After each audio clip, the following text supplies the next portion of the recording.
तो अभी मैं फोर्थ सम सॉल्व करने की कोशिश करूँगा। तो यहाँ क्या बोल रहा है, the angle of elevation of the top of a tower from a point on the ground which is 30 meters away from the foot of the tower is 30 degrees. ठीक है, तो वो क्या बोल रहे हैं कि एक टावर है, तो यहाँ पे मैं टावर को ड्रॉ करता हूँ।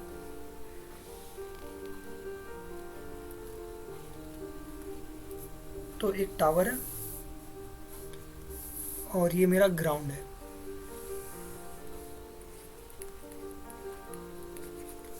तो the angle of elevation of the top of a tower, कहाँ से, from a point on the ground. Suppose ये ग्राउंड का मेरा पॉइंट है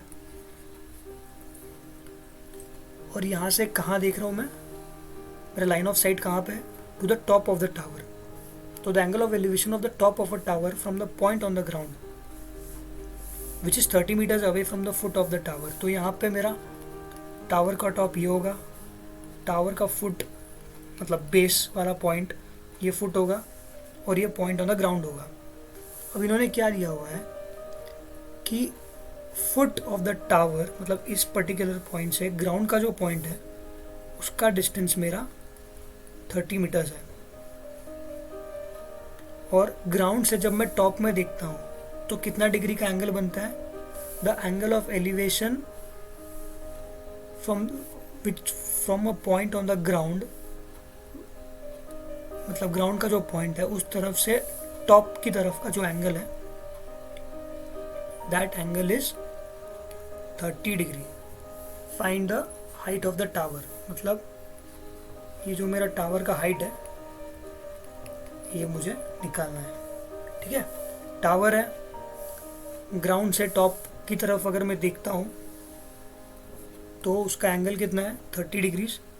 और फुट ऑफ द टावर जो है वहाँ से ग्राउंड का जो मेरा डिस्टेंस है वो 30 meters है। इसको मैं ट्रिग्नोमेट्रिक वे में लिखने की कोशिश करता हूँ।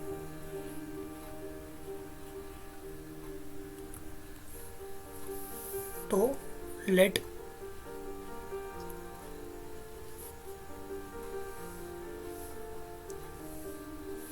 AB be my tower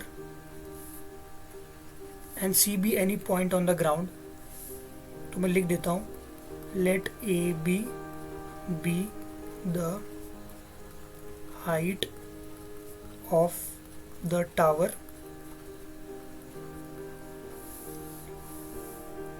और क्या दिया हुआ है, C is a point on the ground दिया हुआ है। ठीक है, and let C be a point on the ground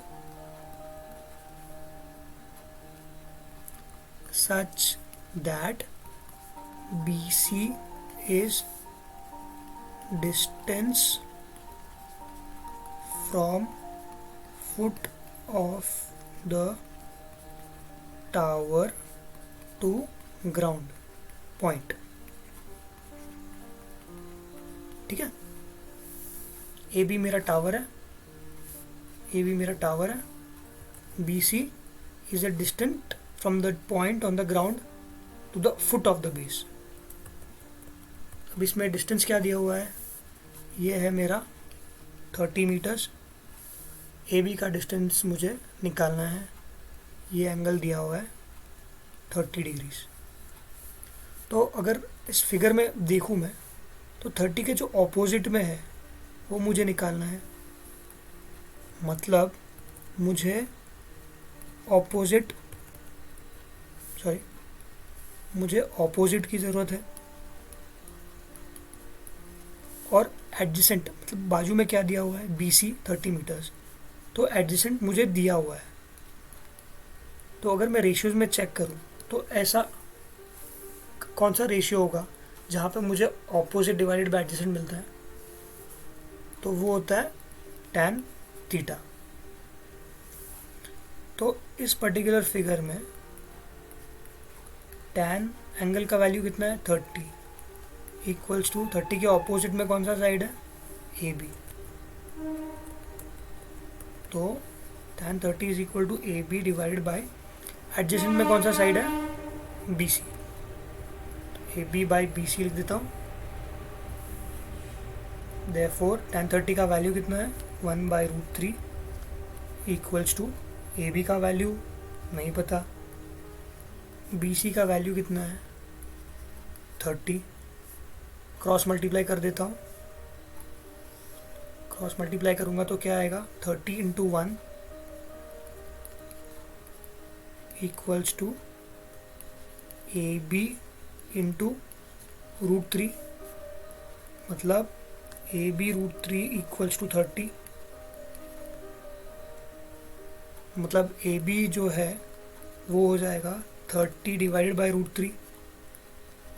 मैंने कहा था कि जब भी डिनोमिनेटर में √3 आता है उसको रैशनलाइज करना बहुत ज़रूरी है, तो रैशनलाइज करूँगा, इसको थोड़ा इरेज कर देता हूँ।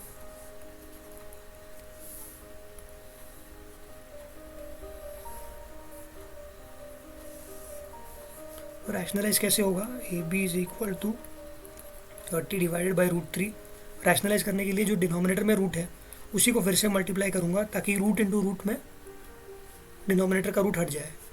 तो डिनोमिनेटर में √3, न्यूमरेटर में √3,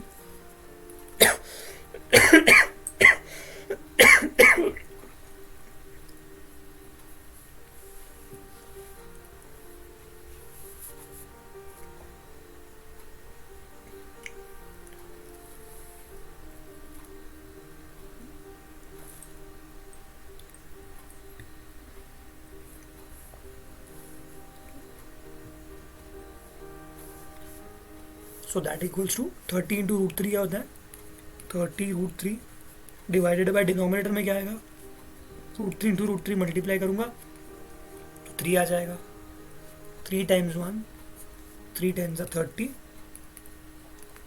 therefore A B is equal to 10√3। अभी क्वेश्चन में क्या दिया हुआ है 30 मीटर्स, तो ए बी का वैल्यू क्या होगा 10√3 मीटर्स। अगर इन्होंने √3 का वैल्यू दिया एज 1.732 तो मैं लिख देता हूँ 10 इंटू 1.73, 1.73 को 10 से मल्टीप्लाई करूँगा तो 17.3 मीटर्स मेरा आंसर आएगा। So therefore the height of the tower is 17.3 metres. यह है मेरा final answer, hence proved. Thank you for watching.